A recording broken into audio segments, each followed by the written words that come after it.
Are you letting him just lay like... We're not paramedics. We have medical on the way. He was bleeding on the floor. Help. Okay, the medical's here right now. Can't breathe. Absolutely, I stand by these officers and what they did that day. 2 Salt Lake City police officers stood over a stabbing victim for about 8 minutes, declining to give first aid as he bled to death. Now they're under investigation. But have Salt Lake City's mayor and police chief already made up their minds about this case? Fox 13 News investigative reporter Adam Herbets shows us why some people say it sure looks that way. Well, even before those 2 officers were placed under investigation, both the mayor and police chief were making excuses on their behalf that directly contradict. As you're about to see, none of them have been able to get their story straight. Ryan, crawl out of the elevator, okay? Hey, come this way.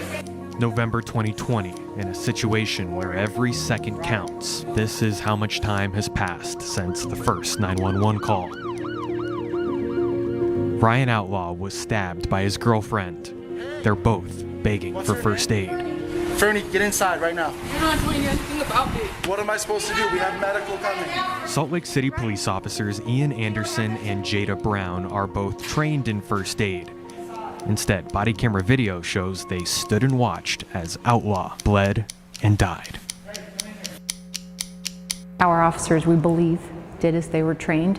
Why so confident based on what you saw with 2 officers sitting there for 8 minutes watching somebody bleed out in an elevator and give no first aid? I can't make comments on a pending investigation that is happening right now. Let me ask in more broad terms. Let me answer you on more broad terms, and then we'll wrap up. We spent months trying to get an interview with Mayor Erin Mendenhall about the case. Then we caught her before a city council meeting in September. Adam, I can't continue to answer questions on a case that I can't answer questions on any longer. Within minutes, she said she was too busy, took off her mic, and walked away. We wanted to ask her about an email she sent, standing by the 2 officers who are now under investigation. The chief's statement and the mayor's statement contradict. How so?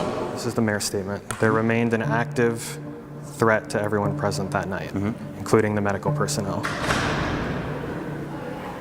Okay. This is the chief's or the police department statement.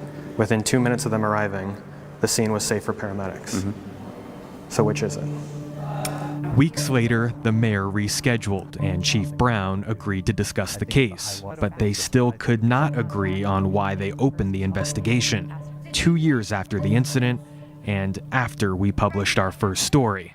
In some cases, as in this one, it could be generated by a journalist who looks deeper into a case. Let me thank you sincerely. No, I don't think so. I think it was something that we've been looking at, and it was something that we felt like we needed more answers. I don't know what was in their mind. I wouldn't even venture a guess as to what was going through their minds. Thankfully, we don't have to guess. Officer Anderson wrote in his report the reason he did not give first aid is because the victim was in an elevator and he didn't want it to close. That explanation has shocked law enforcement professionals across the state, including Salt Lake City's former police chief. If the elevator closing and leaving the floor is so important, pull the person out. Maybe they need more training. Matt Evans is a retired Salt Lake City police sergeant who used to work in internal affairs. Or maybe they need to be reevaluated to see how they handle stressful situations. He also says the elevator excuse makes no sense. When we asked Chief Brown about that, he declined to comment. I think we should wait before we cast any judgment on that call. We should wait before we cast any judgment. Seconds later, he went on to say this. Absolutely, I stand by these officers and what they did that day. I think they did a great job with what they had.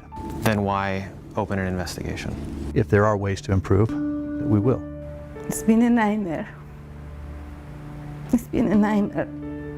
It was like just another black man hurt.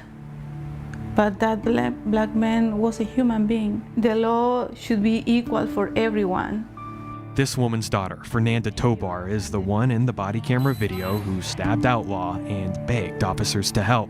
I was bleeding. They both worry the city has already made up its mind about the ongoing investigation. They stuck together, and I'm not surprised. It's ridiculous, in my opinion. They could have saved his life. I don't oversee internal investigations, and nor should any political elected person. So we don't want to affect the integrity of the case by casting opinions about it. She can't comment on her own statement that she already gave? Our officers, we believe, did as they were trained. That's just contradictory talk as far as I'm concerned. We need you to cooperate with us so we can help him. Do you want Salt Lake City police officers to be able and willing to give first aid? I want our officers to be safe. That's their job, and that's what they're trained to do. We got paramedics coming right now, man. When we asked if the internal affairs investigation is still active, a spokesperson for the department said they had no comment. Reporting in Salt Lake, Adam Herbets, Fox 13 News, Utah.